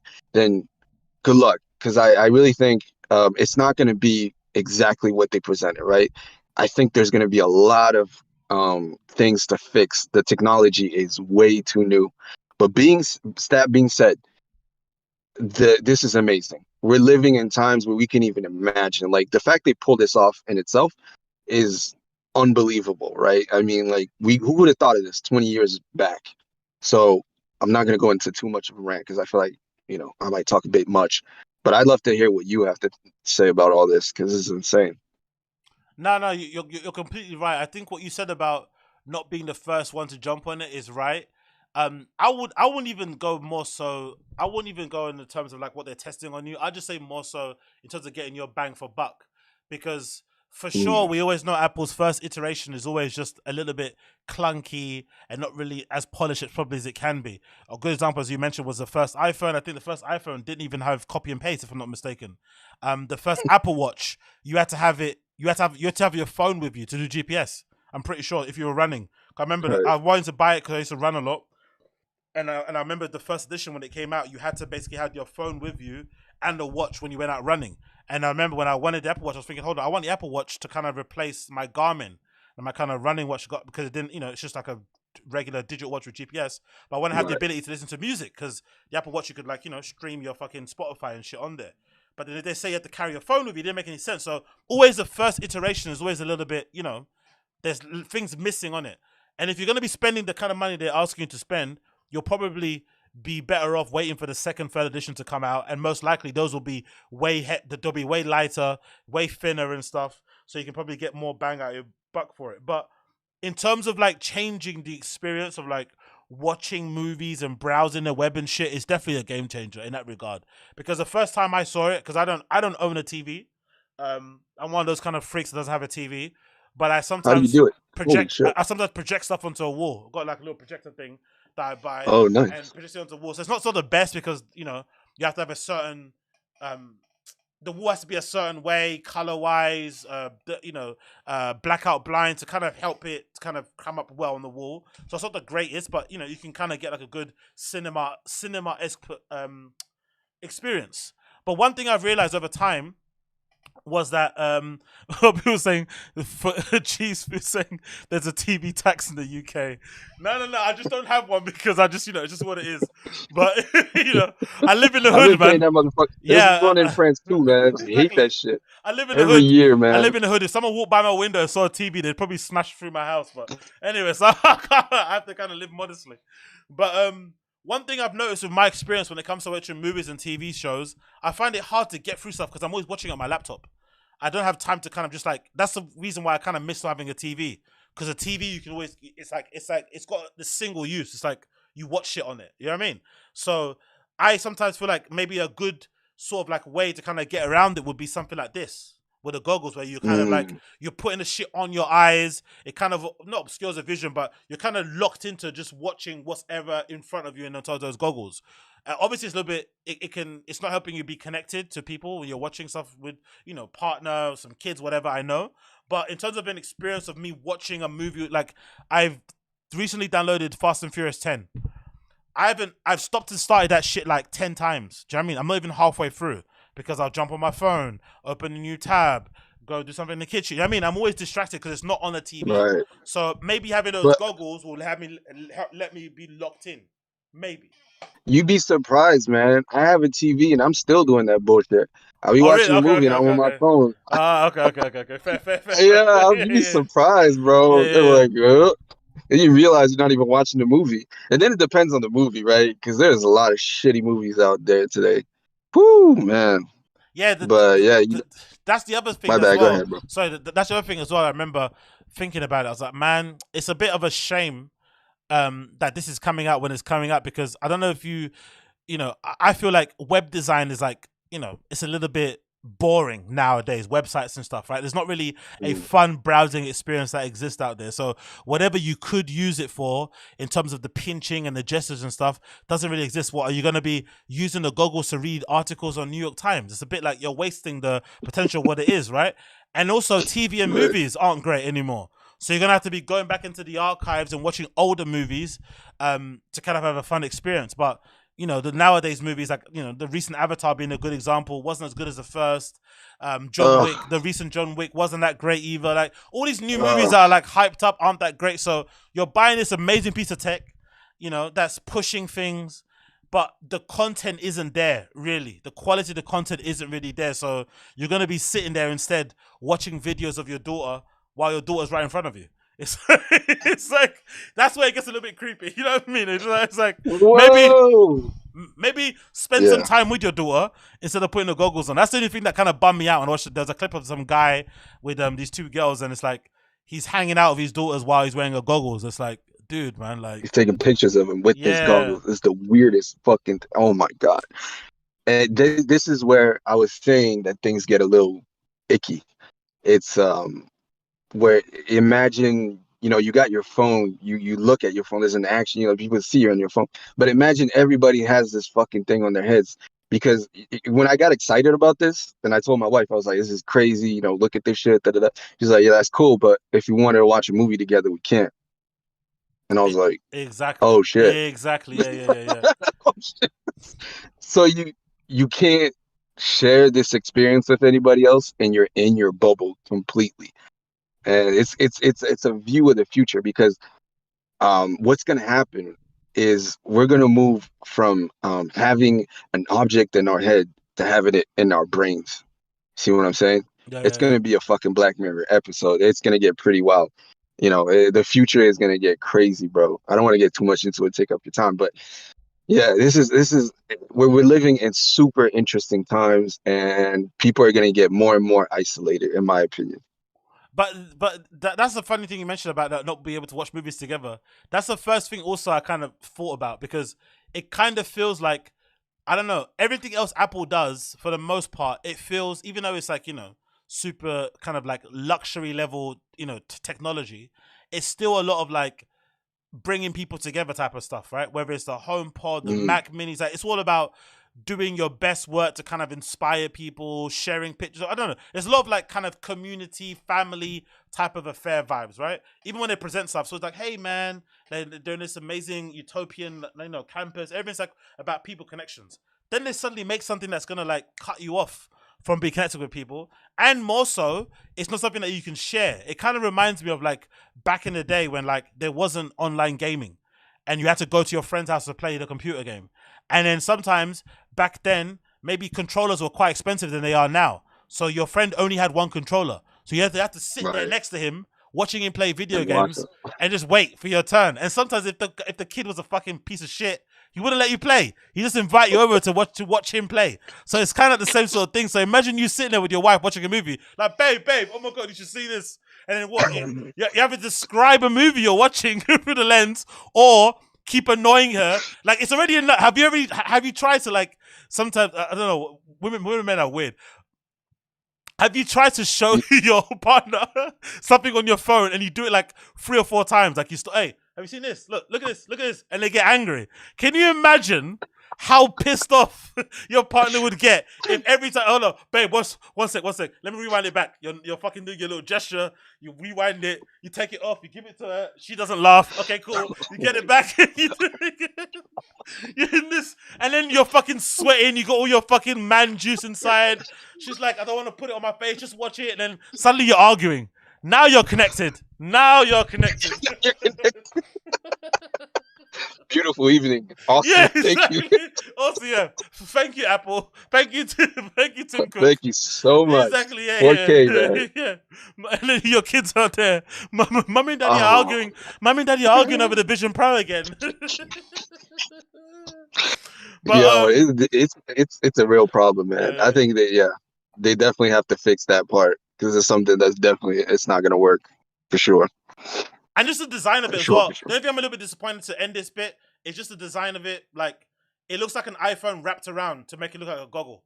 Like, It you looks like know? you're about to jump in the ocean. Yeah, You like, know, I don't know. I would have thought they would have like changed it up design wise. It just looks like an iPhone that's been bent to look like a goggle. You know, like I don't know what iPhone it was that had that sort of like design. Like, it kind of just looks like it. Maybe is it a 7? No, maybe a 4. Or maybe the first one actually. The first iPhone with the rounded edges. It kind of looks a little bit like that. Yeah, I can't not see an iPhone that's been bent. Yeah, I think sorry, it might have been the iPhone 4. There was a particular iPhone I remember that I had that had issues yeah. where people kept bending them in their pockets and Oh shit. yeah, Do you you put them in remember? your pocket Yeah, yeah, yeah, and yeah, then yeah, it yeah. smashes and shit. Exactly, Yeah. yeah. So I think it might have been one of them ones. Anyway, it doesn't matter. In short, hey man, it's probably technology is the way it is. We're gonna eventually all get there. It's just a little bit disconcerting Oh to yeah, for see sure. how quickly this is going to be adopted. Because make no mistake, when this drops, it's gonna sell like fucking hotcakes. Make no Oh yeah. mistake, it's gonna sell like hotcakes. Even all the naysayers, it's dystopian. We're not going to be around with each other and blah blah blah blah blah. They're gonna be first in line, getting claps from all the Apple sales assistants and stuff. You know what I mean? High The five first people. person to buy the Yeah. headset. They're gonna be there, man. Oh yeah, sorry. The person said Chief said it is. There was an iPhone 6. That was the one. It's the one with the aluminium back as well. So it's all at the back, and people would have it in their That's the one. pockets, and it bend. So it looks like the iPhone 6 bent around to look like a pair of goggles. That's the only issue I have with it a little bit, and obviously the little power pack, 2 hours of battery life. Like, come on, brother, come on. So Yeah, what? they fucked that one up. I have to sit down next to a power cable like I'm a fucking Android all day. Like, come on, man. Like, that is Your phone weird. charging now. Yeah, Congratulations. like your phone charging. I'm at 100%. I'm ready to Yo, yeah, go. exactly. This shit is gonna cause a lot of problems for people, like especially families. It's gonna cause a lot of issues. I'm guaranteed it's gonna cause a lot of arguments, man. Like they're gonna I'm people not buying this shit. Yeah, yeah, yeah. You have to buy one for everyone in your house to make everyone happy, and then you're gonna go bankrupt. Like it's gonna cause a lot of issues, man. Shit. Jesus. But yeah. Anyways. Yeah.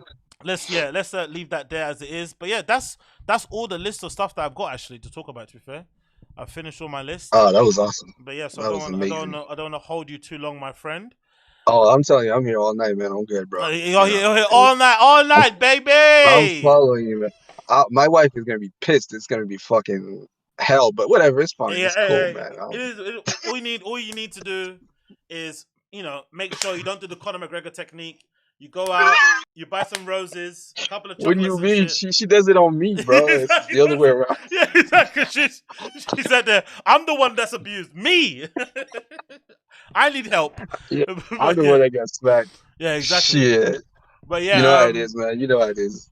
But yeah, big up you and my guy Rodeo. As per usual, I've got Rodeo's YouTube channel on my flipping screen, so please make sure that you go and subscribe and follow him and check out some of his interviews that he does on there. Really, really good stuff. It's all 2 a.m. radio. You can find it on YouTube. It's 2 a.m. radio at 2 a.m. radio. 482. Find it on YouTube. Subscribe. Get involved. Get plugged in. Don't be standing on the sidelines asking what's happening. Here is this. What's going on? Get plugged in. Open up your phone. Do a little search on YouTube. It won't take you any long. And do the guy a favor and get subscribed and jump over there and see what he has going on. For those of you who are still tuning in here, make sure you smash that like as well to let us know that you had a good time. And if you didn't have a good time, then why are you still here? Innit? Why are you still here? But yeah, big up everybody in the chat. I appreciate all of you. Big up. Big up Rodeo as per usual. Love and light to you. Have you got any final words to tell the ladies and gentlemen and all the dems and days in the chat? Well, thank you everybody for sticking around with us, man. I love you guys, everybody on the chat. I'll join you guys soon. I love it. Thank you, AZ. Thank you for all the love, man. Thank you for having me up here, man. What a fucking blast. What a fucking great time. Every time we get together, man. Let's do this again, please. Wakanda forever, sir.